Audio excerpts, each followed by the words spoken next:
कुरान उठा के देखें, चंद लोगों की पैदाइश अल्लाह ने बयान की है।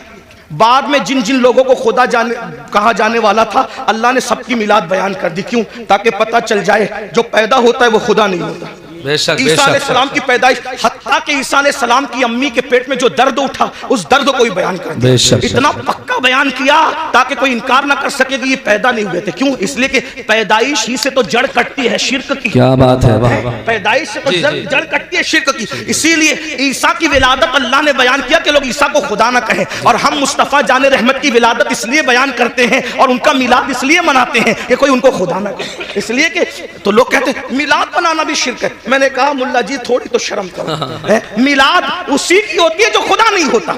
जब बना लिया मिलाद तो शिर्क कैसे हुआ? ये तो शिर्क का काट है, ये तो शिर्क का तोड़ है। अगर लोगों को शिर्क से बचाना है तो बताओ कि मोहम्मदुर रसूलुल्लाह पैदा हुए, और पैदा हुए किस शान से हुए? पूरी मिलाद बयान हुई। बहरहाल मैं अपनी गुफ्तगू को समेटते हुए आखिर की तरफ आता। ये ईमान है, ये तौहीद है। तौहीद, अल्लाह ने अपने जिक्र से पहले अपने महबूब का जिक्र। ईमान की अहमियत जानो, अपने बच्चों को नसीहत करो, ईमान पिलाओ। डॉक्टर इंजीनियर सब कुछ बाद में बनाओ, खतीब अदीब नकीब बाद में बनाओ, पहले ईमान पिलाओ। और ईमान किसी के लिए नफरत नहीं सिखाता, ईमान तो मोहब्बत ही सिखाता। आज हमारे घर में ईमान की तालीम नहीं, ईमानियात की तालीम बताओ। और आसान जबान में बता दूं, ईमान अगर सिखाना ही नहीं कुछ आता ना, तो जो सुन्नी आलिम दीन संजीदा तौर पे आपके बच्चों को ईमान सिखा सकता, उसकी कैसेट, उसका बयान आप रोजाना घर में 1 घंटा चलाओ, ईमान मजबूत होगा। ईमान की बरकत क्या है? सुभान अल्लाह। अगर इंसान के पास सिर्फ ईमान है तो भी वो कामयाब है। इसीलिए आज ईमान छीना, ये जो स्कूल कॉलेजेस के अंदर मेहनत काय पे हो रही पता है? कोई सब्जेक्ट पढ़ाने पे मेहनत हो या ना हो, इल्ला माशाल्लाह जो बड़ी बड़ी कॉलेजेस है, बड़े बड़े इदारे, उसमें ये सब्जेक्ट पे मेहनत होती है कि अगर तुम मुसलमान हो तो तुम्हारा ईमान कैसे छीना जाए। इसीलिए लड़के साइंस टेक्नोलॉजी पढ़ के खुदा के वजूद का इनकार कर रहे हैं। इस्लाम पे सवाल निशान। और एक बात और अर्ज करूँ, यहाँ उलमा से कभी दूर मत होना। आज उलमा बेजारी की एक मुहिम चलाई जा रही है, इसलिए कि दुनिया जानती है जिस दिन ये उलमा से दूर हो जाएंगे इनका ईमान छीनना आसान हो जाएगा। हाँ, और ईमान छीनने के लिए एक तो दुनियावी इदारे हैं, पढ़ लिख ले रहे हैं तो कहते हैं खुदा है तो उसका वजूद कहाँ है। मैं आपसे कहना चाहता हूँ कि खुदा का वजूद है, इससे बड़ा सबूत क्या होगा कि खुदा को सब लोगों ने बिन देखे कहा खुदा है, लेकिन एक हस्ती अल्लाह ने ऐसी भेजी जो आकर कहता है इन्नी राई तो रब्बी, मैंने अपने रब को देखा। और वो कौन है? वो हमारा नबी है। बेशक हमारे आका ने अल्लाह को देखा। और हुजूर इतने सच्चे थे, हुजूर इतने सच्चे थे कि उनकी सच्चाई की गवाही उनके दुश्मनों ने भी दी। यहाँ एक बात और अर्ज कर दूं आपसे, हुजूर कितने सच्चे थे थोड़ा समझना। कुरान के अंदर रसूलुल्लाह को गालियां, यानी कि जो काफिरों ने गालियां दी है, उन गालियों को जो काफिर बकते थे, गंदी गलीज गालियां, तो उन गालियों को, जो गालियां उन्होंने काफिरों ने दी है, अल्लाह तबारक व तआला ने उसका तज़किरा फरमाया है। क्या तज़किरा फरमाया? कि इन्होंने मेरे महबूब को ये गाली। कुरान गाली की किताब नहीं, कुरान गाली को नकल नहीं करता, कुरान गाली को बयान नहीं करता, लेकिन गाली का मतलब क्या? गाली का मतलब ये कि जिसको किसी को उसके मनसब से हट कर बयान कर दो तो ये गाली है। जैसे कुत्ते को कहो कि कुत्ता, तो गाली नहीं हुई, लेकिन किसी आलिम को कह दो माज़अल्लाह तो ये गाली होगी, है ना। तो उन्होंने रसूलुल्लाह को गालियां दी। कुरान गाली की किताब नहीं, कुरान गाली बयान करने वाली किताब नहीं, कुरान बड़ी मुकद्दस किताब है। लेकिन कुरान की हिकमत यह थी कि जो जो गंदे अल्फाज उन्होंने नबी के लिए कहे, कुरान ने पहले उसको बयान किया, फिर उसका जवाब दिया। जैसे उन्होंने नबी को कहा कि ये पागल है, तो कुरान ने बताया कि ये लोग मेरे महबूब को कहते हैं कि ये मजनून है, लेकिन अल्लाह कसम उठा के कहता है कि आप मजनून नहीं हो। पहले बयान किया, उन्होंने कहा मजनून है तो बयान किया, उसको बयान करके फिर उसका जवाब दिया। उन्होंने रसूलुल्लाह के लिए कहा कि मोहम्मद के हाथ टूट जाएं, अल्लाह ने पहले वो बयान किया, फिर उसका जवाब दिया। तब्बत यदा अबी लहब, ये सूरत आई। किसी ने कहा नबी को माज़अल्लाह सुम्मा माज़अल्लाह, अल्लाह ने उसके खिलाफ 10 आयतें उतारी, आखिरी में कहती है उतुल्लिम बादा ज़ालिका ज़नीन। लेकिन इसी तरह उन्होंने कहा ये जादूगर है, कुरान ने बयान किया कि ये मेरे महबूब को जादूगर कहते हैं, मेरा महबूब जादूगर नहीं है। कुछ लोगों ने कहा इन पे जादू का असर हुआ है, तो कुरान कहता है मेरे महबूब को ये कहते हैं जादू का असर हुआ है, लेकिन मेरे महबूब पे जादू का असर नहीं। बोलो भाई, बात समझ में आती है? बात समझ में आती है? कुरान गाली की किताब नहीं, कुरान के अंदर गाली बयान नहीं हो सकती, लेकिन हिकमत ये थी, उन्होंने कहा पागल, पहले बयान हुआ उसका जवाब हुआ। उन्होंने कहा जादूगर, पहले बयान हुआ उसका जवाब हुआ। उन्होंने कहा ये, पहले बयान उसका जवाब। क्यों ऐसा हुआ? हिकमत क्या थी? तवज्जो, छोड़ दो भाई, हिकमत क्या थी? तवज्जो, हिकमत क्या थी? बहुत नाजुक बात आई। उन्होंने जो जो कहा कुरान बयान करके जवाब दे रहा है। हिकमत क्या थी? कयामत तक के मुसलमानों सुन लो, इन्होंने नबी को मजनून तो कहा, नबी को जादूगर तो कहा, नबी को माज़अल्लाह पागल तो कहा, खबीसों ने बकवास की, लेकिन इतनी गंदी गंदी बातें करने के बावजूद ये नबी को झूठा न कह सके, इसलिए कि नबी इतने सच्चे थे कि उनकी सच्चाई की गवाही ये गुंडे भी दिया करते थे। सुभान अल्लाह, सुभान अल्लाह, बेशक बेशक। ये अब इतना सच्चा नबी, तवज्जो, इतना सच्चा नबी जिस खुदा के वजूद की गवाही दे, इससे बड़ी सच्चाई क्या हो सकती है ना?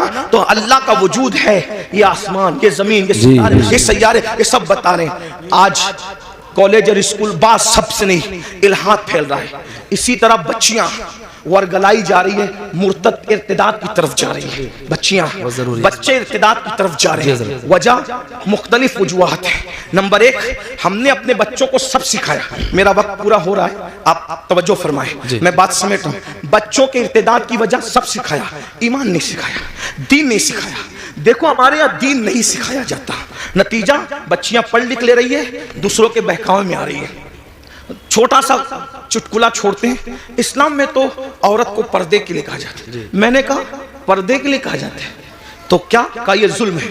मैंने कहा पागल हुए? हमारे यहाँ औरत का दूसरा नाम जन्नत है। क्या है? जन्नत। जन्नत किसे कहते हैं? जन्नत किसे कहते हैं? आप लुगत उठा के देखे तो पता चलेगा, जिन और जिन और जन्नत दोनों का मादा एक है। ठीक? जिन को जिन क्यों कहते हैं? क्योंकि वो मखलूक छुपी हुई है। और जन्नत को जन्नत क्यों कहते हैं? कि वो भी छुपी हुई है। तो जो छुपी हुई हो उसको जन्नत कहते हैं, है ना? हमारे यहाँ बेटी पैदा हो तो माँ बाप के लिए जन्नत, जवान होकर के नेक बीवी बन जाए तो शोहर के लिए जन्नत, माँ बन जाए उसके कदमों में जन्नत। तो जो जन्नत होती है वही तो छुपाई जाती है। हमारे यहाँ औरत का दूसरा नाम जन्नत है, और जन्नत छुपाने की चीज है। अल्हम्दुलिल्लाह हम औरत को जन्नत से कम नहीं मानते, इसीलिए अल्लाह ने अपनी जन्नत भी छुपा रखी है जो सिदरतुल मुंतहा पर है, और हमने अपनी जमीन की जन्नतों को भी छुपा रखा है जो माँ की शक्ल में, बीवी की शक्ल में, बेटे की शक्ल में। सुभान अल्लाह, माशाअल्लाह। जिन्नात भी छुपे हुए हैं और जन्नत भी छुपी। सुभान अल्लाह। इसीलिए जिन्नात है मगर नजर नहीं आते। क्यों? इसलिए कि छुपी हुई मखलूक है। अल्लाह अकबर। तवज्जो करें आप। अर्ज क्या कर रहा था? तो लड़कियों को वर्गलाया जाता है, बहकाया जाता है। और अब हम लोग क्या करते हैं?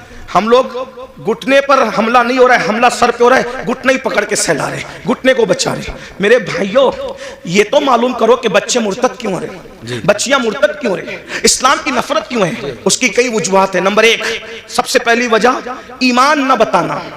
जब बच्चों को ईमान पता ही नहीं होगा तो वो ईमान बचाएंगे कैसे? नंबर दो, गुर्बत, गरीबी कुफ्र तक ले जा रही है। नंबर तीन, बच्चियों की देर तक शादी का न होना, ये बच्चियों को कुफ्र तक ले जा रहा है। और इसके जिम्मेदार आप भी और हम लोग भी हैं। क्यों? इसलिए कि बच्चियों की शादी में ताखीर क्यों हो रही है? माँ बाप को शौक नहीं है बच्चियों को बिठाने का, लेकिन 30 साल 35 साल की बच्चियां हो रही है और हम उनकी शादी नहीं कर पा रहे। क्यों? इसलिए कि कोई उस बच्चे को करने के लिए तैयार ही नहीं है। वजह, इतनी जालिम रसूमात हमने पैदा कर दी है, जहेज के नाम पर, हल्दी के नाम पे, मेहंदी के नाम पे, मांगने के नाम पे, इसके नाम पे, उसके नाम पे, कि बच्चियां 30-30, 35-35 साल की हो जाती है और उनको अच्छे रिश्ते नहीं आते। बहुत माजरत के साथ ये इलाका बड़ा दीनदार है, लेकिन इतना जरूर कहूंगा, सारी दीनदारी शादी के मौके पे समझ में आती है। सारी दीनदारी शादी के मौके पे समझ में, सिर्फ जुलूस मिलाद में दीनदारी नहीं, शादी के मौके भी दीनदारी बताओ ना। सिर्फ जलसों में दर्द भरी बातें नहीं, शादी के मौके पे भी दीनदारी बताओ। जो लोग मुंह फोड़ के मांगते हैं वो तो मांग ही लेते हैं, जो लोग नहीं मांगते वो लोग भी गरीब घरों में सिर्फ इसलिए रिश्ता नहीं करते हैं कि यहाँ जाएंगे तो कुछ मिलेगा नहीं। एक तो वो है कि जो मांग रहा है, और एक तो वो है जो वहां जा रहा है जहां मिलना जरूरी है। जहां नहीं मिलेगा वहां जाना ही नहीं है, जहां नहीं मिलेगा वहां बड़ी माजरत के साथ तू इधर उधर की ना बात कर, ये बता के काफिला क्यों लुटा, मुझे रहजनों से गरज नहीं, तेरी रहबरी का सवाल है। मैंने कई जगह ये बात रखी और लोगों ने मेरी बात को कबूल किया। बहुत सारे लोग, नौजवानों ने ये इरादा किया कि इंशाअल्लाह ससुराल से हम एक चांदी का तार भी नहीं लेंगे, एक गिलास भी नहीं लेंगे। ये माहौल बन रहा है मुल्क के अंदर, क्योंकि कुरान कहता है वज़क्किर फ़इन्न ज़िक्र तनफ़उल मुमिनीन, मोमिनों को नसीहत करो कि नसीहत करना मोमिनों को फायदा पहुंचाता है। मेरी कौम के जवानों, अगर सिर्फ तुम यूट्यूब पर मुर्तद होने वाली लड़कियों की वीडियो शेयर करके दर्द भरी बातें करोगे तो इस मुनाफिकत से काम होने वाला नहीं है। ये मुनाफिकत अमली छोड़ दो। और तुम इतनी दर्द भरी बातें करते हो, अगर दर्द है किसी के ईमान बचाने का तो अहद करो कि अगर मेरी शादी नहीं हुई है तो मैं जहेज नहीं लूंगा, और अगर मेरी शादी हो चुकी है, मैं बच्चों का बाप हूं, अब अपने बेटों की शादी करूंगा तो जहेज नहीं लूंगा, जहेज का बाइकाट करूंगा, गलत रसूमात का बाइकाट करूंगा। फिर देखो ईमान बचेगा कि नहीं बचेगा। अल्लाह अकबर। खूबसूरत बेटियां हैं, शरीफ बेटियां हैं, दीनदार बेटियां हैं, लेकिन उनको रिश्ते इसलिए नहीं आते कि उनके बाप के पास भीख देने के लिए जहेज की शक्ल में कुछ पैसे नहीं है। अल्लाह अकबर। मुसलमानों, नबी से इश्क का दावा करते हो, रसूलुल्लाह से मोहब्बत का दावा करते हो, नबी के नाम पे जान लुटाने की बात करते हो। सोचो, ये जहेज की गलत रसूमात की बुनियाद पर जब मुसलमान की कोई बेटी किसी मुशरिक और मुनकिर इस्लाम के हाथ में हाथ देकर जब कुफ्र की दहलीज चढ़ती होगी तो गुंबदे खजरा में रसूलुल्लाह के दिल पे क्या गुजरती होगी।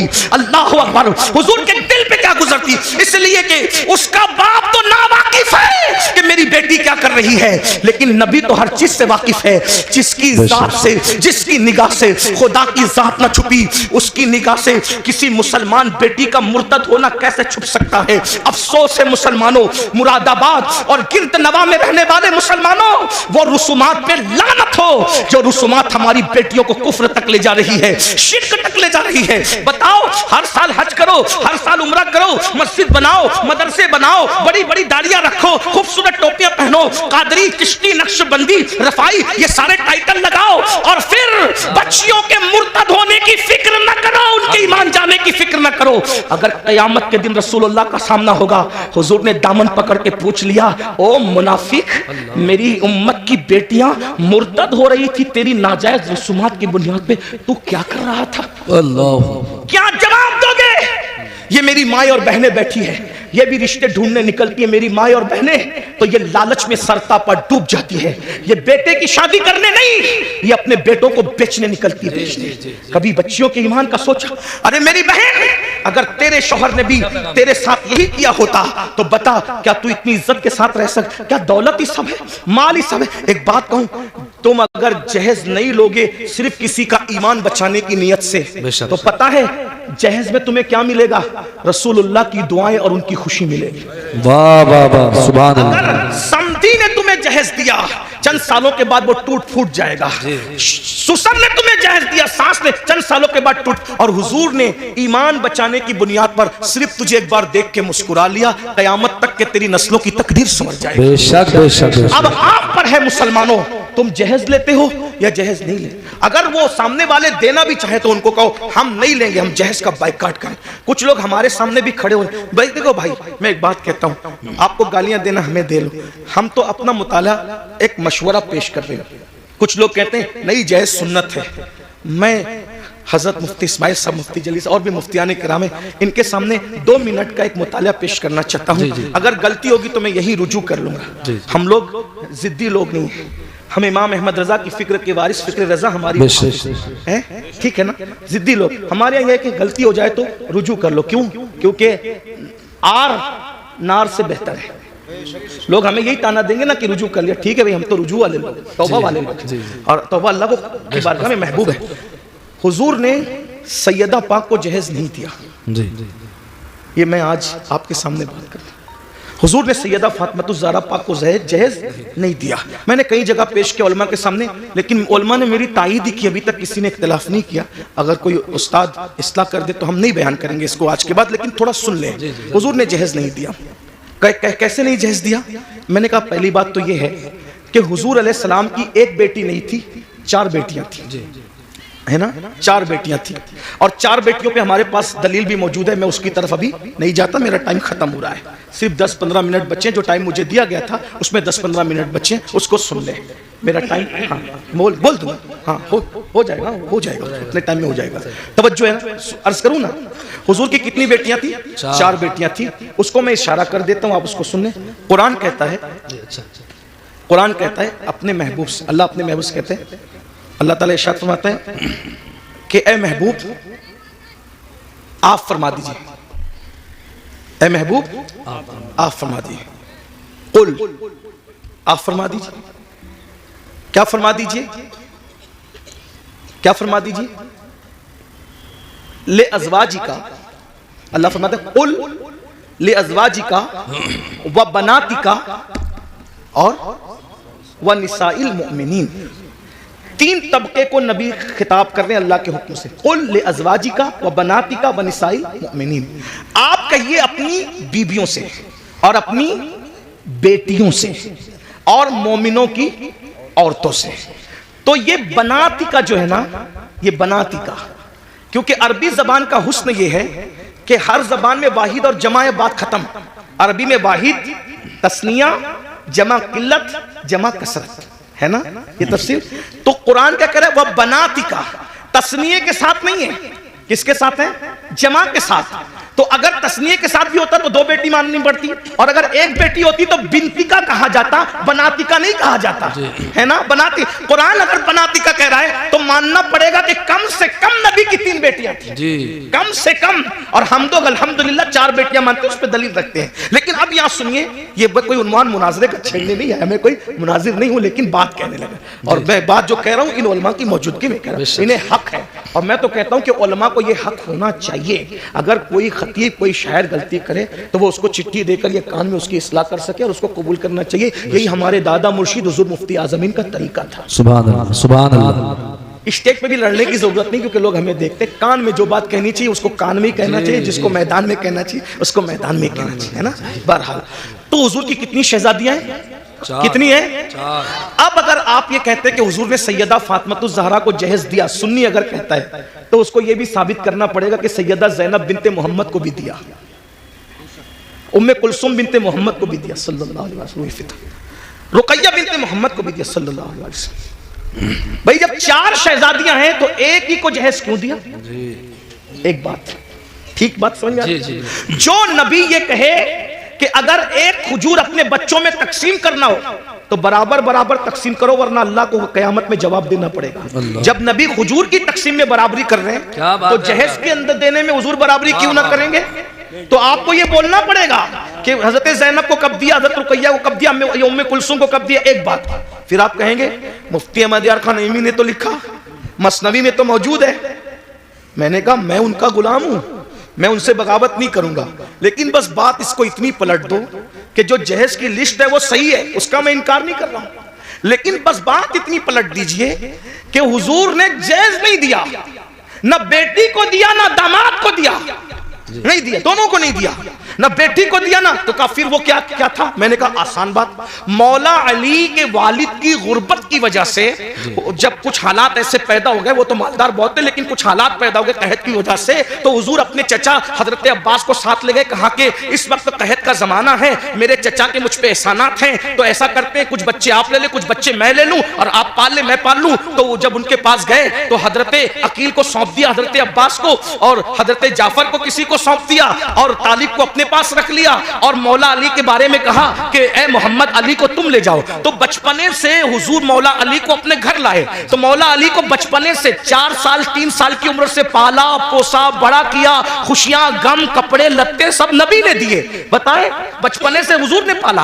अब अगर मौला अली का निकाह सैयदा फातिमा के साथ ना भी होता तो मौला अली को जिसने पाला पोसा बड़ा किया, कपड़े लत्ते सब तरबियत सबकी, जब अपने भाई की शादी हुजूर कर रहे हैं तो मौला अली का खुद का घर नहीं तो घर दिलाना किसकी जिम्मेदारी है? उस नए घर में सामान पहुंचाना किसकी जिम्मेदारी है? भाई बचपने से जिसने पाला है उसी की तो जिम्मेदारी है। तो हुजूर अलैहिस्सलाम ने ना दामाद को दिया ना बेटी को दिया, वो दामाद ही नहीं था, वो चचा साहब भाई भी था। जब रसूलुल्लाह ने देखा कि मेरे भाई का कोई घर नहीं है तो भाई के लिए घर का भी इंतजाम किया, और घर में कोई सामान नहीं है तो भाई का घर बसाने के लिए सामान का भी इंतजाम किया। लोगों ने उसको गलती से समझ लिया कि दामाद को नहीं दिया भाई, वो अपने भाई को दिया, और अगर तुम भाई को देते हो तो हम तुम्हारी पेशानी चूमने के लिए तैयार हैं। अगर भाई हुजूर ने भाई को दिया दामाद को नहीं दिया, 2 रिश्ते थे ना, इसलिए धोखा हो रहा है। एक तीसरी बात, चले ठीक है, अगर अली मुर्तजा को दिया ही दामाद को जहेज और बेटी फातिमातुज़ ज़हरा को जहेज दिया, तो सैयदना अली मुर्तजा ने जब अपनी बेटी ज़ैनब की शादी की तो कितना जहेज दिया वो बताओ? अपनी बेटी उम्मे कुलसुम की शादी की तो कितना जहेज दिया? जब अली पाक ने जहेज लिया तो दिया, सुन्नत है ना जहेज लेना देना, तो अली पाक ने दिया, साबित करो।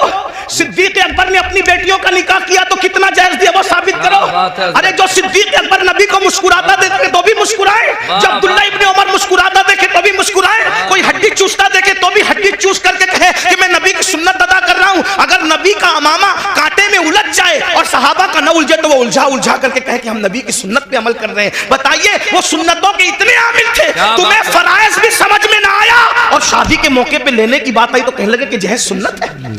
क्या बात। किस सहाबी ने जहेज दिया बताओ? अगर सुन्नत ही था तो इस सुन्नत पर उन्होंने क्यों अमल नहीं किया? गौस पाक ने क्यों अमल नहीं किया? गरीब नवाब ने क्यों अमल नहीं किया? फजर में सोते पड़े रहने वाली कौम इस पर क्यों अमल कर रही है? सूद के लुक़्मे खाने वाली कौम इस पर क्यों अमल कर रही है? फराइज समझ में ना आए, जो जिस नमाज के बारे में कहा मेरी आंखों की ठंडक है वो समझ में ना आया और ये सुन्नत समझ में आ गई। इसलिए मेरी अर्ज ये है, ये जहेज की रस्म को खत्म करना होगा, खत्म करो, अहद करो, वरना बेटियां इसी तरह इर्तिदाद की दहलीज पर कुचली जाती रहेगी, एहतजाज की दहलीज पर कुचली जाती रहेगी। मेरी गुजारिश है इसलिए अपने बच्चों को मुर्तद होने से बचाना है। शादी इतनी आसान कर दो कि जिना करना मुश्किल हो जाए और मालदार लोग शुरुआत करें, मालदार लोग जहेज ना ले, मालदार लोग जहेज ना दे, मालदार लोग शुरू करेंगे, बासर लोग शुरू करेंगे, खत्म होगा। और ईमान बचाने की नीयत से शुरू करें। एक तो ये चैलेंज है हमारी तरफ से, आखिरी बात अर्ज कर रहा था, बात समेटते, एक तो कि लड़कियां डायरेक्ट मुर्तद हो, लेकिन दूसरी तरफ मुर्तद होने का एक और दरवाजा खुला है जिसकी तरफ हमारी तवज्जो नहीं है कि जब हम रिश्तेदारी करते हैं तो रिश्तेदारी करने में हम जो है वो आशिके रसूल और गुस्ताखे रसूल नहीं देखते। तो चूंकि जो नबी का गुस्ताख है, चाहे गुस्ताखी दाढ़ी वाला करे चाहे गुस्ताखी बगैर दाढ़ी वाला करे, कोई नबी की गुस्ताखी करे तो वो मुर्तद है। कोई गुस्ताखी, नबी की तौहीन, जो तौहीन करे उसके नाम के साथ कोई टाइटल हो या ना हो, नबी की गुस्ताखी क्या है? भाई आप ये कहें कि उन्हें दीवार के पीछे की खबर नहीं थी, ये गुस्ताखी।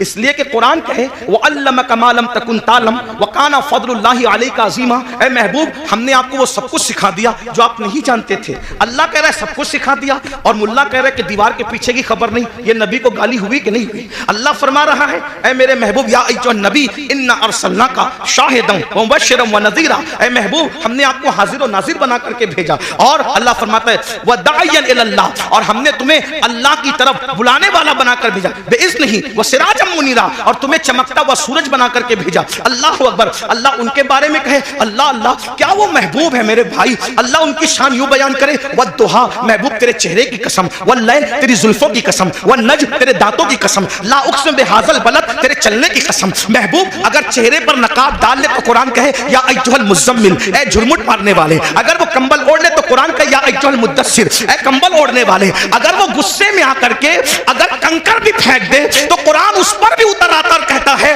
वमा रमैता इज़ रमैता वलाकिन्नल्लाह रमा, प्यारे ये कंकर तूने नहीं फेंकी, हाथ तेरे थे फेंकना हमारा। वाह वाह, बेशक बेशक। वो नबियों का सुल्तान, उनके बारे में इतनी छोटी छोटी कहता है। मौलवी कह रहा है आज, कौन कह रहा है? मैं नहीं जानता, आप सब जानते अच्छी तरह से। क्या आपके इलाके के मौलवियों को मैं नहीं जानता? जो जिनको जानता हूं उनके चेहरे बताने के मैं इनको जानता हूं, ये मुझे जानते हैं, और जिनको नहीं जानता उनको नहीं जानता। कहते हैं उम्मी उम्मी उम्मी, उम्मी का मतलब अनपढ़, नबी को पढ़ना नहीं आता था। और तू पढ़ लिख लिया नबी की हदीसों से और नबी को पढ़ना नहीं आता था, क्या पागलपन है? और ऐसों को आप बेटियां दे रहे हैं, ऐसों के साथ आप रिश्तेदारी। आप कहते हैं मौलवियों का समझ, मौलवी लड़ाने आते। भैया मौलवी लड़ाने नहीं आता, मौलवी तो यही बात तो मोमिनों को, सहाबा को कहते थे मुनाफिकीन, मदीने के मुनाफिकीन सहाबा को कहते थे कि ये लोग फसाद फैलाते हैं और हम इस्लाह का काम करते हैं। ये बातें वो बकते थे, बकवास करते थे। भाइयों अपनी बेटी को अगर तुम किसी गुस्ताख के साथ ब्याह दोगे तो वो गुस्ताख रसूल को ससुर कहे मानेगी, गुस्ताख रसूल को शौहर मानेगी। और कुछ लोग तो ऐसे चढ़ दौड़ करके आते हैं हमारे पास, अरे मौलवी साहब हमने तो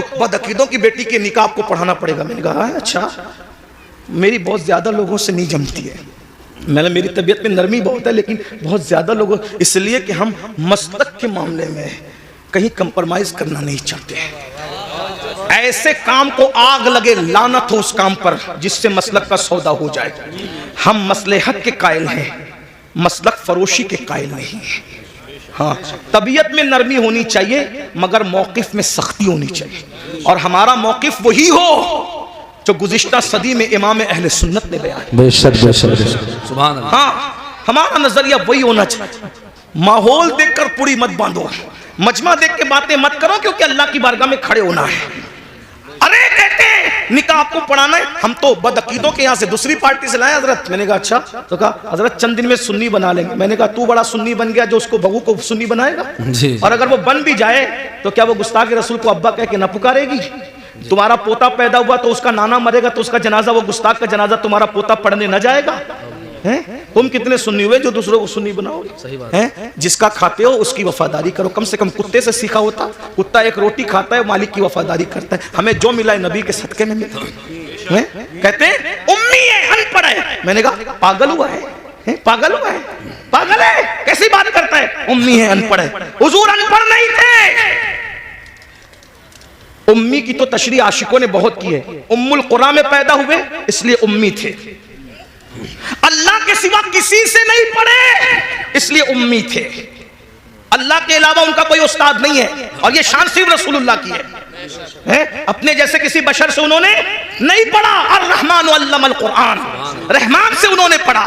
अल्लमल इंसान अल्लमहुल बयान, खलकल इंसान अल्लमहुल बयान। अल्लाह ने इंसान को पैदा किया और इल्म बयान सिखाया। वअल्लमका मा लम तकुन तालम। मेरे इमाम कहते हैं ऐसा उम्मी किस लिए मिन्नत कशे उस्ताद हो, ऐसा उम्मी किस लिए मिन्नत कशे उस्ताद हो। क्या किफायत उसको इकरा रब्बुकल अकरम नहीं? क्या किफायत उसको इकरा रब्बुक? और उम्मी का एक माना माँ वाला भी होता है कि मेरे नबी माँ वाले थे, यानी माँ होने की एतबार से मेरे नबी की माँ जैसी थी, वैसे किसी की माँ हो भी नहीं सकती। हुजूर माँ वाला, मतलब माँ वाला, उम्मुल कुरा वाला, माँ वाला, उम्मुल किताब वाला भी उम्मी होता है, क्योंकि कुरान का एक नाम उम्मुल किताब भी है, उम्मुल किताब। अब आप कहते हैं अनपढ़। मैंने आखिरी बात कर दूं, चिट्ठियां इसलिए कर दूं वरना खत्म कर रहा। लोग क्या कह रहे हैं? क्या कह रहे हैं? ये लोग आपकी बस्तियों में रहते हैं, उन उम्मी थे। मैंने कहा भाई उम्मी थे, अल्लाह के शागिर्द थे, अल्लाह से पढ़ा था, लेकिन हुजूर का ये फरमान नहीं सुना। आका फरमाते अना मदीनतुल इल्म। आका ने क्या फरमाया? अना मदीनतुल इल्म। अनपढ़ कर रहे हो नबी को, नबी करे मैं इल्म का शहर हूं, वो अली जुन बाबू, हाँ, और अली उसका दरवाजा है। नबी ने क्या कहा? मैं इल्म का, बोलो मैं इल्म का, मैं इल्म का शहर किसको कहते हैं? आपके गांव का नाम क्या है? हरियाणा। हरियाणा। ये क्या है? बोलो भाई, जो समझ में आ रहा है बोल दो, इस्लाह हो जाएगी। ये क्या है? शोरूम जाना होता है तो कहां जाते हो? मुरादाबाद है। और मुरादाबाद में नहीं मिलता तो कहां जाते हो? दिल्ली। और दिल्ली में सब मिल जाता है। क्यों? शहर की तारीफ बहार शरीयत में, जहां जुमा के कयाम के लिए बहस आई है, फतावा रज़विया में भी, बहार शरीयत में भी एक शहर का होना भी बयान किया गया। जी जी जी जी जी। शहर का होना भी बयान किया गया है कि शहर का, यानी शहर का होना, शहर और शहर की तारीफ क्या बयान की? शहर की तारीफ में एक बात ये भी बयान की कि जिसमें बाजार हो, जिसमें हाँ बाजार हो। बाजार उर्दू की किताब है, बारे शरीयत उठा के देख ली, आलिम बनाने वाली किताब है। और तो फतावा रज़विया में भी है। जुमा के लिए शहर हो, और शहर के लिए एक बात ये भी है, निशानी शहर की क्या है? उसमें क्या हो? बोलो भाई क्या हो? बाजार। और बाजार जो होता है ना शहर का, उसमें सब मिलता है। बोलो भाई क्या मिलता है? बाजार में। दिल्ली में आप बाजार में जाएंगे ना तो कोई ये नहीं कहेगा कि ये नहीं मिलता, क्योंकि एक बाजार नहीं होते, कई बाजार होते हैं, है ना। ये नहीं मिला तो वहां वानी में। और मुंबई, दिल्ली से बड़े बड़े शहर में बड़े बड़े बाजार होते हैं। अब सुनना, नबी क्या कह रहे हैं? अना मदीनतुल इल्म। मैं इल्म का गांव नहीं हूं, इल्म का शहर हूं, और शहर में हर चीज मिलती है। और बता, अगर हर इल्म चाहिए मेरे पास आओ। साइंस यहां से मिलेगी, टेक्नोलॉजी यहां से मिलेगी, अलजेब्रा यहां से मिलेगी। अरे अलजेब्रा पे लोग घमंड करते हैं। किसी और जबान में अलीफ लाम के साथ कोई बात करता हो तो बताओ, ये अलजेब्रा ही बता रहा है कि ये अरबियों का दिया हुआ है। ये अलजेब्रा ही बता रहा है कि ये अरबियों का। नबी कहने मैं इल्म का शहर हूं। जैसे शहर में सब मिलता है, वैसे मेरे यहाँ हर इल्म मिलता है। लेकिन मुझे बताओ, क्या मुरादाबाद वाले ये कह सकते हैं कि मैंने पूरा मुरादाबाद देखा है? दिल्ली वाले कह सकते हैं मैंने पूरा दिल्ली देखा है? मुंबई वाले कह सकते हैं मैंने पूरा मुंबई देखा? बोलो कोई कह सकता है? नहीं। पूरा शहर पैदा होकर आदमी मर जाता है शहर में, लेकिन गली गली घर घर नहीं देख पाता। तो नबी कहने मैं इल्म का शहर हूं। अरे जब तू दिल्ली जैसा शहर पूरा नहीं घूम सकता तो इल्म का शहर मुस्तफा जान रहमत को तू क्या जान सकता है? तो अब शहर की पहचान कैसे होती है? तो शहर का एक दरवाजा उसी से लगाया जाएगा। नबी कह रहे हैं अना मदीनतुल इल्म, मैं इल्म का शहर हूँ, वो अली चुन बाबुहा, अली उसका दरवाजा है। दरवाजे को देखकर शहर का अंदाजा लगाओ। अरे जब दरवाजे की ये शान है, कहते सलूनी सलूनी सलूनी, मुझसे जो चाहो पूछ लो, मैं तुम्हें जवाब दे दूंगा। तुम जमीन के जितने रास्ते जानते हो, उससे ज्यादा मैं आसमानों के रास्ते जानता हूँ। तो जब दरवाजे की ये शान है, तो शहर इल्म मुस्तफा जाने रहमत की शान का आलम। सुभान अल्लाह, नारे तकबीर। याद रखो, इसी अकीदे पे कायम रहो। अपनी बेटियां आशिकों के यहाँ दो, गुस्ताखों के यहाँ मत दो। और आखिरी दो जुमले, सिर्फ नबी के गुस्ताख नहीं, सहाबा के गुस्ताखों को भी, वाह वाह वाह, अहले बैत के गुस्ताखों को भी बेटी न देना। क्योंकि शिफा शरीफ में काजी अयाज लिखते हैं कि एक शख्स मर रहा था। तवज्जो, शिफा को अगर मानते हैं काजी अयाज की तो सुन लो। एक शख्स मर रहा था, उसकी जबान पे कलमा नहीं आ रहा था। लोग कहते थे तू कलमा नहीं पढ़ पा रहा है, तो वो कहता था मैं अबू बकर उमर के गुस्ताखों के साथ बैठता था, इसलिए मेरी जबान पे कलमा नहीं आ रहा है। मेरे भाई जब अबू बकर और सिद्दीक और फारूक आजम के गुस्ताखों के साथ बैठे, सिर्फ गुस्ताखी ना करे, सिर्फ बैठे, मरते वक्त उसकी जबान पे कलमा नहीं आता, तो जो रसूलुल्लाह के गुस्ताखों से रिश्तेदारी करे, मरते वक्त उसकी जबान पे कैसे कलमा आएगा? आपके जिम्मे है ईमान कैसे बचाते हो। उन्हें जाना, उन्हें माना, न रखा गैर से काम। लिल्लाहिल हम्द, मैं दुनिया से मुसलमान गया। मेरा वक्त तो पूरा हुआ, 2 मिनट मैंने ज़्यादा ली, उसके लिए माजरत। अस्तगफिरुल्लाह रब्बी मिन कुल्लि ज़ंबिन व अतूबु इलैह। अभी जाना नहीं, महफिल जारी रहेगी। ऐसी महफिल सजने के लिए बहुत मेहनत लगती है। अभी मुफ्ती साहब का खिताब होना है। हम लोग इसलिए जल्दी आ गए कि जल्दी जाएंगे तो जल्दी महफिल शुरू हो जाएगी। हम लोग पब्लिक देख कर नहीं आते। हाँ, 72 भी हो ना, वफादार चलेंगे। लेकिन अल्लाह ने आपको भेज दिया, आप सब आ गए माशाल्लाह। हम तो माशाल्लाह 8:30 या 8:35 से यहाँ के बैठे। हाँ अल्हम्दुलिल्लाह, मुफ्ती साहब भी तकरीबन 8:45 के करीब आ गए थे, 8:45 या 9 के आसपास वो भी आ गए। तो ये उलमा पहले, और मैं तो आपको मशवरा दूंगा ऐसे ही करो। अभी कुछ किसी के सताने और ये किसी के प्रेशर में करते हो, लेकिन महफिल का मिजाज बना लो। मगरिब के बाद या इशा अव्वल वक्त में पढ़ के शुरू करो, 11, 11:30, 12 तक की महफिल ख़त्म करो। तुम भी फजर पढ़ो, हमें भी फजर पढ़ने दो। वरना मुकर्रिर तो बेचारा जाग करके फजर पढ़ लेता है, क्योंकि सुबह वो ज़ोहर तक सोएगा। लेकिन आपको तो काम पे जाना है। फजर रोज़ पढ़ता है, वो भी हमारे जलसे की वजह से पढ़ नहीं पाता। अगर एक की भी फजर हमारे जलसे की वजह से तर्क होगी, तो मैं समझता हूँ कि कहीं ना कहीं जिम्मेदार भी पकड़ में आएंगे और छोड़ने वाला भी पकड़ में आएगा। और करोड़ों जलसे पढ़ने में रखा जाए और फजर की एक नमाज एक पढ़ने में रखा जाए, दोनों बराबर नहीं हो सकती। इसलिए 3 बजे तक, 2 बजे तक मत जगाया करो, जल्दी जलसे खत्म। जलसे देर तक चलाना कमाल नहीं है, जलसे में अच्छा पैगाम देना ये कमाल। बेशक अल्लाह पाक की बारगाह में दुआ है, गुफ्तगू के दरमियान मुझसे कोई भी गलती हो गई हो, अल्लाह ताला माफ कर दे। अस्तगफिर। हम कहते हैं ना भाई, इखलास के साथ काम करो, मतलब किसी के लिए ना करो, एक के लिए करो।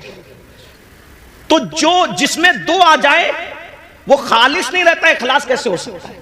जैसे अगर दूध में पानी मिला दिया तो खालिश रहा? बोलो भाई, उलमा बोल रहे हैं, आप लोग नहीं बोल रहे हैं। मुझे डर लग रहा है कि मेरे जाने के बाद बोलेंगे बात समझ में नहीं आई। बोलो भाई, दूध में पानी मिला तो खालिश रहा क्या? मिलके बोलो, खालिश रहा क्या? जब खालिश नहीं रहा तो इखलास कैसे हो सकता है? तो दूध में पानी मिलेगा तो मिलावट हो गई, इखलास न रहा।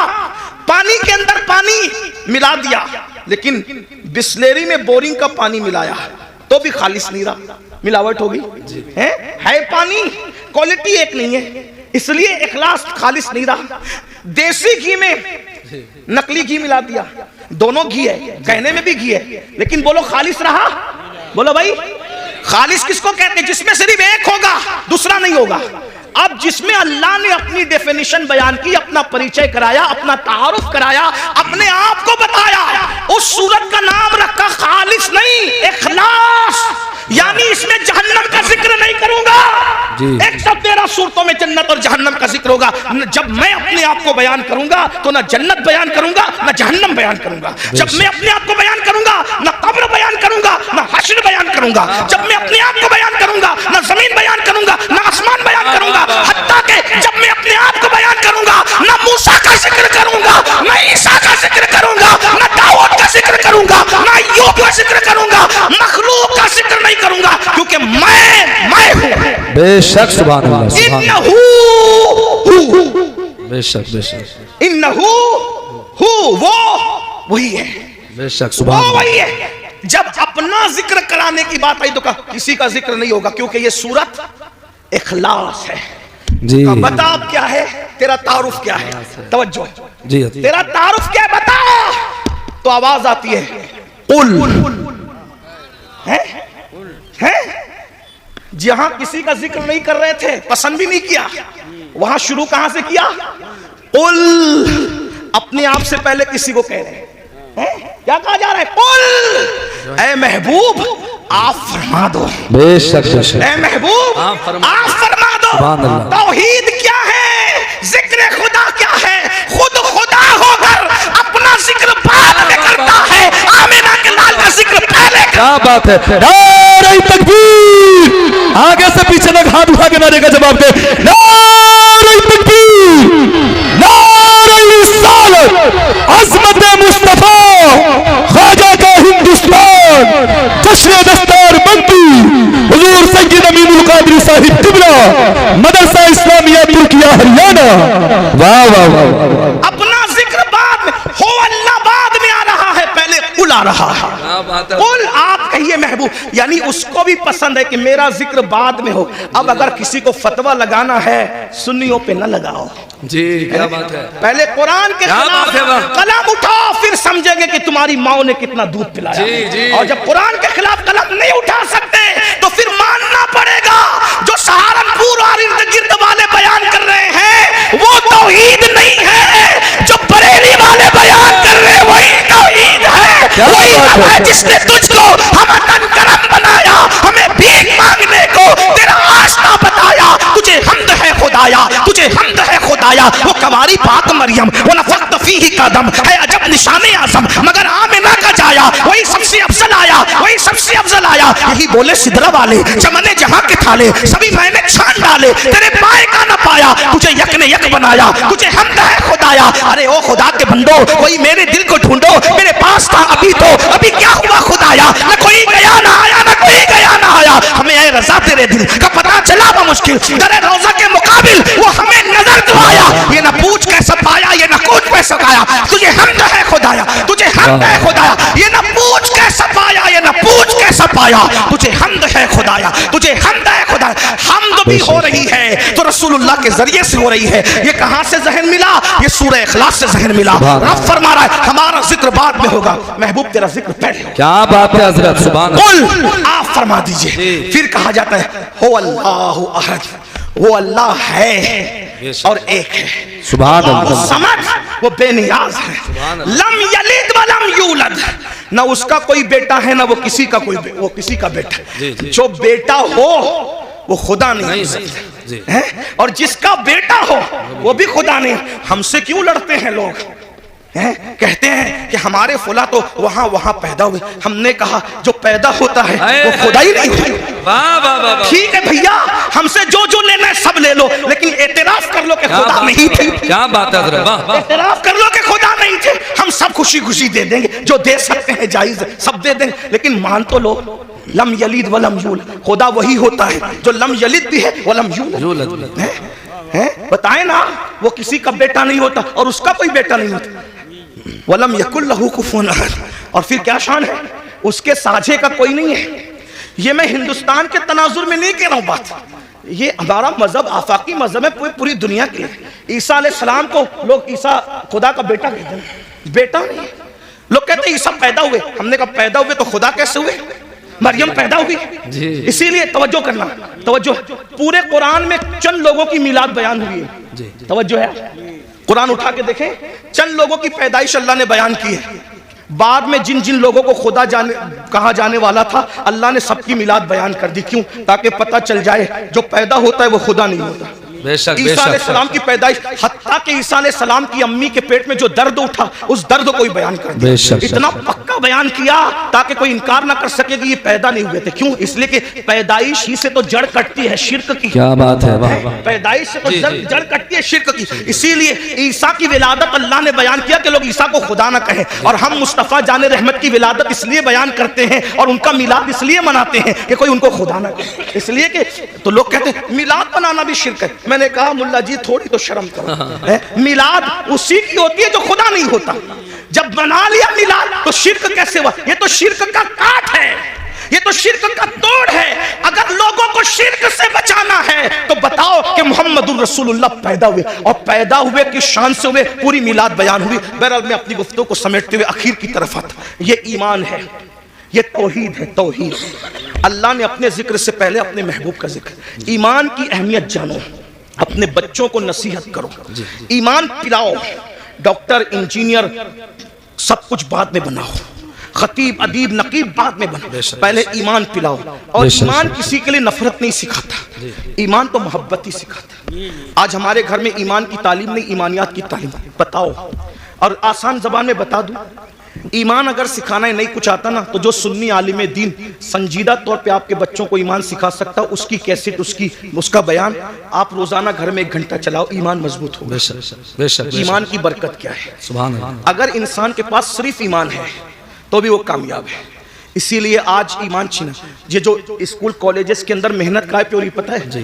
कोई सब्जेक्ट पढ़ाने पे मेहनत हो या ना हो, इल्ला माशाल्लाह जो बड़ी बड़ी कॉलेजेस है, बड़े बड़े इदारे हैं, उसमें ये सब्जेक्ट पे मेहनत होती है कि अगर तुम मुसलमान हो तो तुम्हारा ईमान कैसे छीना जाए। इसीलिए लड़के साइंस टेक्नोलॉजी पढ़ के खुदा के वजूद का इनकार कर रहे हैं, इस्लाम पे सवाल निशान।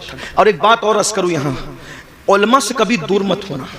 आज उलमा बेजारी की एक मुहिम चलाई जा रही है, इसलिए कि दुनिया जानती है जिस दिन ये उलमा से दूर हो जाएंगे इनका ईमान छीनना आसान हो जाएगा।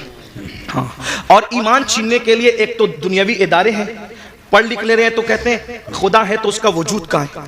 मैं आपसे कहना चाहता हूँ कि खुदा का वजूद है, इससे बड़ा सबूत क्या होगा कि खुदा को सब लोगों ने बिन देखे का खुदा है, लेकिन एक हस्ती अल्लाह ने ऐसी भेजी जो आकर कहता है इन्नी राई तो रब्बी, मैंने अपने रब को देखा। और वो कौन है? वो हमारा नबी है। बेशक हमारे आका ने अल्लाह को देखा। और हुजूर इतने सच्चे थे, हुजूर इतने सच्चे थे कि उनकी सच्चाई की गवाही उनके दुश्मनों ने भी दी। यहाँ एक बात और अर्ज कर दूं आपसे, हुजूर कितने सच्चे थे थोड़ा समझना। कुरान के अंदर रसूलुल्लाह को गालियां, यानी कि जो काफिरों ने गालियां दी है, उन गालियों को जो काफिर बकते थे, गंदी गलीज गालियां, तो उन गालियों को, जो गालियां उन्होंने काफिरों ने दी है, अल्लाह तबारक व तआला ने उसका तज़किरा फरमाया है। क्या तज़किरा फरमाया? कि इन्होंने मेरे महबूब को ये गाली। कुरान गाली की किताब नहीं, कुरान गाली को नकल नहीं करता, कुरान गाली को बयान नहीं करता, लेकिन गाली का मतलब क्या? गाली का मतलब ये कि जिसको किसी को उसके मनसब से हट कर बयान कर दो तो ये गाली है। जैसे कुत्ते को कहो कि कुत्ता, तो गाली नहीं हुई, लेकिन किसी आलिम को कह दो माज़अल्लाह तो ये गाली होगी, है ना? तो उन्होंने रसूलुल्लाह को गालियां दी।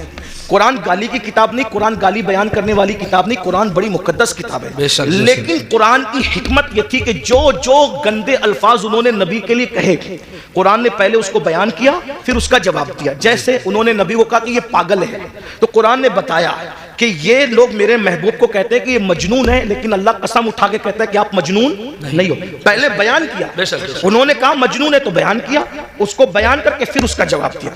उन्होंने रसूलुल्लाह के लिए कहा कि मोहम्मद के हाथ टूट जाएं, अल्लाह ने पहले वो बयान किया, फिर उसका जवाब दिया। तब्बत यदा अबी लहब, ये सूरत आई। किसी ने कहा नबी को माज़अल्लाह सुम्मा माज़अल्लाह, अल्लाह ने उसके खिलाफ 10 आयतें उतारी, आखिरी में कहती है उतुल्लिम बादा ज़ालिका ज़नीम। लेकिन इसी तरह उन्होंने कहा ये जादूगर है, कुरान ने बयान किया कि ये मेरे महबूब को जादूगर कहते हैं, मेरा महबूब जादूगर नहीं है। कुछ लोगों ने कहा इन पे जादू का असर हुआ है, तो कुरान कहता है मेरे महबूब को ये कहते हैं जादू का असर हुआ है, लेकिन मेरे महबूब पे जादू का असर नहीं। बोलो भाई, बात समझ में आती है? बात समझ में आती है? कुरान गाली की किताब नहीं, कुरान के अंदर गाली बयान नहीं हो सकती, लेकिन हिकमत ये थी, उन्होंने कहा पागल, पहले बयान हुआ उसका जवाब हुआ। उन्होंने कहा जादूगर, पहले बयान हुआ उसका जवाब हुआ। उन्होंने कहा ये, पहले बयान उसका जवाब। क्यों ऐसा हुआ? हिकमत क्या थी? तवज्जो, छोड़ दो भाई, हिकमत क्या थी? तवज्जो, हिकमत क्या थी? बहुत नाजुक बात आई। उन्होंने जो जो कहा कुरान बयान करके जवाब दे रहा है। हिकमत क्या थी? कयामत तक के मुसलमानों सुन लो, इन्होंने नबी को मजनून तो कहा, नबी को जादूगर तो कहा, नबी को माज़अल्लाह पागल तो कहा, खबीसों ने बकवास की, लेकिन इतनी गंदी गंदी बातें करने के बावजूद ये नबी को झूठा न कह सके, इसलिए कि नबी इतने सच्चे थे कि उनकी सच्चाई की गवाही ये गुंडे भी दिया करते हैं। सुभान अल्लाह, सुभान अल्लाह, बेशक बेशक। ये अब इतना सच्चा नबी, तवज्जो, इतना सच्चा नबी जिस खुदा के वजूद की गवाही दे, इससे बड़ी सच्चाई क्या हो सकती है ना? तो अल्लाह का वजूद है, ये आसमान, ये जमीन, ये सितारे, ये सैयारे, ये सब बता रहे हैं। आज कॉलेज और स्कूल, बात सबसे नहीं, इल्हाद फैल रहा है। इसी तरह बच्चियां वर्गलाई जा रही है, मुर्तद इर्तिदाद की तरफ जा रही है। बच्चियां, बच्चे इर्तिदाद की तरफ जा रहे हैं। वजह मुख्तलिफ वजूहात है। नंबर एक, हमने अपने बच्चों को सब सिखाया। मेरा वक्त पूरा हो रहा है, आप तवज्जो फरमाएं, मैं बात समेट रहा हूं। बच्चों के इर्तिदाद की वजह सब सिखाया, ईमान नहीं सिखाया, दीन नहीं सिखाया। देखो हमारे यहाँ दीन नहीं सिखाया जाता, नतीजा बच्चियां पढ़ लिख ले रही है, दूसरों के बहकावे में आ रही है। छोटा सा चुटकुला छोड़ते हैं, इस्लाम में तो औरत को पर्दे के लिए कहा जाता है। मैंने कहा पर्दे के लिए कहा जाता है तो क्या कहा, यह जुल्म है। मैंने कहा पागल हुए, हमारे यहाँ औरत का दूसरा नाम जन्नत है। क्या है? जन्नत। जन्नत किसे कहते हैं? जन्नत किसे कहते हैं? आप लोगत उठा के देखे तो पता चलेगा, जिन और जिन और जन्नत दोनों का मादा एक है। ठीक, जिन को जिन क्यों कहते हैं? क्योंकि वो मखलूक छुपी हुई है। और जन्नत को जन्नत क्यों कहते हैं? कि वो भी छुपी हुई है। तो जो छुपी हुई हो उसको जन्नत कहते हैं, है ना। हमारे यहाँ बेटी पैदा हो तो माँ बाप के लिए जन्नत, जवान होकर के नेक बीवी बन जाए तो शोहर के लिए जन्नत, माँ बन जाए उसके कदमों में जन्नत। तो जो जन्नत होती है वही तो छुपाई जाती है। हमारे यहाँ औरत का दूसरा नाम जन्नत है, और जन्नत छुपाने की चीज है। अल्हम्दुलिल्लाह हम औरत को जन्नत से कम नहीं मानते, इसीलिए अल्लाह ने अपनी जन्नत भी छुपा रखी है जो सिदरतुल मुंतहा पर है, और हमने अपनी जमीन की जन्नतों को भी छुपा रखा है जो माँ की शक्ल में, बीवी की शक्ल में, बेटी की शक्ल में। सुभान अल्लाह, माशाअल्लाह। जिन्नात भी छुपे हुए हैं और जन्नत भी छुपी। सुभान अल्लाह। इसीलिए जिन्नात है मगर नजर नहीं आते, क्यों? इसलिए कि छुपी हुई मखलूक है। अल्लाह अकबर। तवज्जो करें आप, अर्ज क्या कर रहा था, तो लड़कियों को वर्गलाया जाता है, बहकाया जाता है। और अब हम लोग क्या करते हैं, हम लोग घुटने पर हमला नहीं हो रहा है, हमला सर पे हो रहा है, घुटने ही पकड़ के सहला रहे, घुटने को बचा रहे। मेरे भाइयों, ये तो मालूम करो कि बच्चे मुर्तद क्यों हो रहे, बच्चियां मुर्तद क्यों हो रही, इस्लाम की नफरत क्यों है। उसकी कई वजूहात है। नंबर एक, सबसे पहली वजह ईमान न बताना। जब बच्चों को ईमान पता ही नहीं होगा तो वो ईमान बचाएंगे कैसे? नंबर दो, गुर्बत, गरीबी कुफ्र तक ले जा रही है। नंबर तीन, बच्चियों की देर तक शादी का न होना, ये बच्चियों को कुफ्र तक ले जा रहा है। और इसके जिम्मेदार आप भी और हम लोग भी हैं। क्यों? इसलिए कि बच्चियों की शादी में ताखीर क्यों हो रही है? माँ बाप को शौक नहीं है बच्चियों को बिठाने का, लेकिन 30 साल 35 साल की बच्चियां हो रही है और हम उनकी शादी नहीं कर पा रहे। क्यों? इसलिए कि कोई उस बच्चे को करने के लिए तैयार ही नहीं है। वजह, इतनी जालिम रसूमात हमने पैदा कर दी है, जहेज के नाम पर, हल्दी के नाम पे, मेहंदी के नाम पे, मांगने के नाम पे, इसके नाम पे, उसके नाम पे, कि बच्चियां 30-30, 35-35 साल की हो जाती है और उनको अच्छे रिश्ते नहीं आते। बहुत माजरत के साथ, ये इलाका बड़ा दीनदार है, लेकिन इतना जरूर कहूंगा, सारी दीनदारी शादी के मौके पे समझ में आती है। सारी दीनदारी शादी के मौके पे समझ में, सिर्फ जुलूस मिलाद में दीनदारी नहीं, शादी के मौके भी दीनदारी बताओ ना। सिर्फ जलसों में दर्द भरी बातें नहीं, शादी के मौके पे भी दीनदारी बताओ। जो लोग मुंह फोड़ के मांगते हैं वो तो मांग ही लेते हैं, जो लोग नहीं मांगते वो लोग भी गरीब घरों में सिर्फ इसलिए रिश्ता नहीं करते हैं कि यहाँ जाएंगे तो कुछ मिलेगा नहीं। एक तो वो है कि जो मांग रहा है, और एक तो वो है जो वहां जा रहा है जहां मिलना जरूरी है। जहां नहीं मिलेगा वहां जाना ही नहीं है, जहां नहीं मिलेगा वहां, बड़ी माजरत के साथ तू इधर उधर की ना बात कर, ये बता के काफिला क्यों लुटा, मुझे रहजनों से गरज नहीं, तेरी रहबरी का सवाल है। मैंने कई जगह ये बात रखी और लोगों ने मेरी बात को कबूल किया। बहुत सारे लोग, नौजवानों ने ये इरादा किया कि इंशाअल्लाह ससुराल से हम एक चांदी का तार भी नहीं लेंगे, एक गिलास भी नहीं लेंगे। ये माहौल बन रहा है मुल्क के अंदर, क्योंकि कुरान कहता है वज़क्किर फ़इन्न ज़िक्र तनफ़उल मुमिनीन, मोमिनों को नसीहत करो कि नसीहत करना मोमिनों को फायदा पहुंचाता है। मेरी कौम के जवानों, अगर सिर्फ तुम यूट्यूब पर मुर्तद होने वाली लड़कियों की वीडियो शेयर करके दर्द भरी बातें करोगे तो इस मुनाफिकत से काम होने वाला नहीं है। ये मुनाफिकत अमली छोड़ दो। और तुम इतनी दर्द भरी बातें करते हो, अगर दर्द है किसी के ईमान बचाने का तो अहद करो कि अगर मेरी शादी नहीं हुई है तो मैं जहेज नहीं लूंगा, और अगर मेरी शादी हो चुकी है, मैं बच्चों का बाप हूं, अब अपने बेटों की शादी करूंगा तो जहेज नहीं लूंगा, जहेज का बाइकाट करूंगा, गलत रसूमात का बाइकाट करूंगा। फिर देखो ईमान बचेगा कि नहीं बचेगा। अल्लाह अकबर। खूबसूरत बेटियां हैं, शरीफ बेटियां हैं, दीनदार बेटियां हैं, लेकिन उनको रिश्ते इसलिए नहीं आते कि उनके बाप के पास भीख देने के लिए जहेज की शक्ल में कुछ पैसे नहीं है। अल्लाह अकबर। मुसलमानों, नबी से इश्क का दावा करते हो, रसूलुल्लाह से मोहब्बत का दावा करते हो, नबी के नाम पे जान लुटाने की बात करते हो। सोचो, ये जहेज की गलत रसूमात की बुनियाद पर जब मुसलमान की कोई बेटी किसी मुशरिक और मुनकिर इस्लाम के हाथ में हाथ देकर जब कुफ्र की दहलीज चढ़ती होगी तो गुंबदे खजरा में रसूलुल्लाह के दिल पे क्या गुजरती होगी, अल्लाह अकबर, हुजूर के दिल पे क्या गुजरती। इसलिए कि उसका बाप तो नावाकिफ है कि मेरी बेटी क्या कर रही है, लेकिन नबी तो हर चीज से वाकिफ है। जिसकी जात से, जिसकी निगाह से खुदा की जात ना छुपी, उसकी निगाह से किसी मुसलमान बेटी का मुर्तद होना कैसे छुप सकता है। अफसोस है मुसलमानों, मुरादाबाद और गिरद नवा में रहने वाले मुसलमानों, वो रुसूमात पे लानत हो जो रुसूमात हमारी बेटियों को कुफ्र तक ले जा रही है, शिर्क तक ले जा रही है। बताओ, हर साल हज करो, हर साल उम्रा करो, मस्जिद बनाओ, मदरसे बनाओ, बड़ी बड़ी दाढ़ियां रखो, खूबसूरत टोपियां पहनो, कादरी, चिश्ती, नक्शबंदी, रफाई, ये सारे टाइटल लगाओ और फिर बच्चियों के मुर्तद होने की फिक्र न करो, उनके ईमान जाने की फिक्र न करो। अगर कयामत के दिन रसूलुल्लाह का सामना होगा, हुजूर ने दामन पकड़ के पूछ लिया, ओ मुनाफिक, मेरी उम्मत की बेटियां मुर्तद हो रही थी तेरी नाजायज रसूमात की बुनियाद पे, तू क्या कर रहा था? अल्लाह, क्या जवाब दोगे? ये मेरी माँ और बहनें बैठी है, ये भी रिश्ते ढूंढने निकलती है मेरी माँ और बहनें, तो ये लालच में सरता पर डूब जाती है। ये बेटे की शादी करने नहीं, ये अपने बेटों को बेचने निकलती है। कभी बच्चियों के ईमान का सोचा? अरे मेरी बहन, अगर तेरे शौहर ने भी तेरे साथ यही किया होता तो बता, क्या तू इतनी इज्जत के साथ रह सक? क्या दौलत ही सब है, माल ही सब है? एक बात कहूं, तुम अगर जहेज नहीं लोगे सिर्फ किसी का ईमान बचाने की नियत से, तो पता है जहेज में तुम्हें क्या मिलेगा? रसूलुल्लाह की दुआएं और उनकी खुशी मिलेगी। वाह वाह वाह, सुभान अल्लाह। अगर समधी ने तुम्हें जहेज दिया, चंद सालों के बाद वो टूट फूट जाएगा।